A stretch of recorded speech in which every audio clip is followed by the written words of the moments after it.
Magandang hapon sa inyo lahat, sa aking mga YouTube followers dito sa aking YouTube account, Criston76. Ito't nagbabalik uli ako para bigyan kayo ng panibagong tips or info about the basic usage of self-defense, the basic principle way. At ang ating pag-uusapan ngayon ay walang iba kundi ang knuckles, or sa Tagalog, asero o pitsakorno. Ito ang brass knuckles.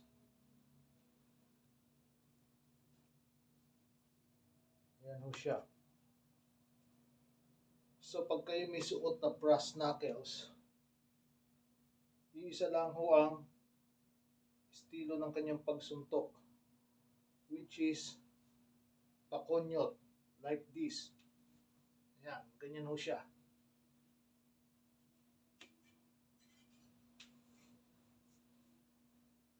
Or ganyan ho. Ayan. Basta pag nagsuot kayo ng brass knuckle sa inyong kamay, ganyan yung proper at tamang pagsusuot niya. Huwag ho ninyong ilalagay dito. Like that. Kasi pag kayo sumuntok, ang impact nito dito tatama, which is can damage your bones ng finger ninyo sa ibabaw. Kasi may ano yan para yung spring. Pag sumuntok ka, gaganyan niya sa iyong buto dito. So ang tendency sa halip na makadamage ka, ikaw madadamage. So pag ang pagsuot ng tama ng knuckles ay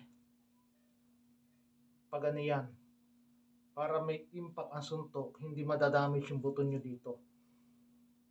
Kasi kahit yan ay magkaroon ng impact dyan, matigas yung buto natin dyan, magre-rebound lang yan pabalik. So pag pumorma kayo, ganyan, or ganyan ang suntok. Dapat may shoulder and hips coordination, parang boxer.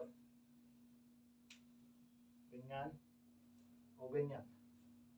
Bago isang kamay, laging nakadepensa sa inyo. Para kung may susuntok man o susuntok ang opponents, masasalag ninyo. Then kayo naman.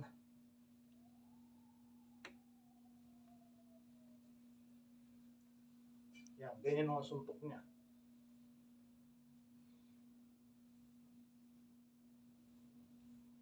Usually, hindi naman ho ginagamit yan sa mga suntukan ganyan Usually, lalapit kayo lalapitan, nakaganyan lang yung opponents niyo. Sabay, ganun agad. Nang hindi nyo namamalayan. Yan, ganyan.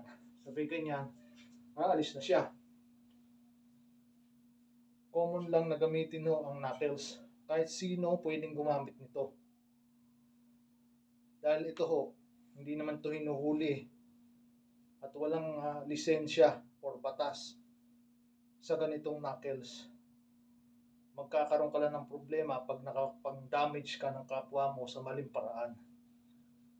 Pero kung ito'y gagamitin mo sa self-defense, walang problema.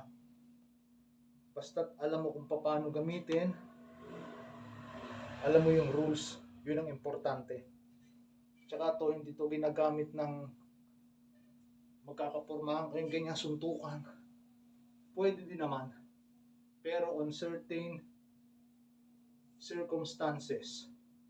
Kasi ang may hawak ng ganito o nagamit, pamitik lang.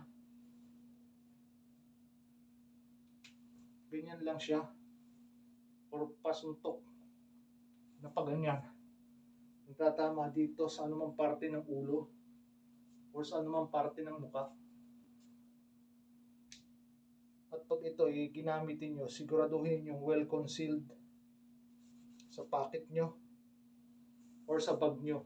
At huwag na huwag kayong dadaan sa mga lugar o pupunta na may metal detector or may checkpoint. Dahil huhulihin to sa inyo. Ito kinukonsil at ginagamit lang kung kinakailangan. At wag wala na kayong choices na ipagtanggol ng sarili ninyo laban sa mga kawatan. So for today's topic, knuckles. Nothing much. Basta yung sinabi ko, mga ganyan lang ang suntok niya. Yan. Pwede din umilalim. O may babaw. O straight. Nasa sa inyo na yan. At sa aral na inyong inaral o aaralin sa sarili ninyo kung uwi naman kayo. Isang defensive at offensive weapon ang knuckles. So hanggang sa susunod na lang uling mga pagbabahagi ng video. Isa na ito. And I hope nakakuha kayo ng ideas and info sa aking ibinahaging maikling video nito sa inyo. Maraming salamat and hanggang sa susunod ulit. And thank you rin sa ating mga subscriber dito sa YouTube. Sa ating 119 subscriber. I hope na dumami pa tayo, na makagawa pa tayo ng maraming videos just for you.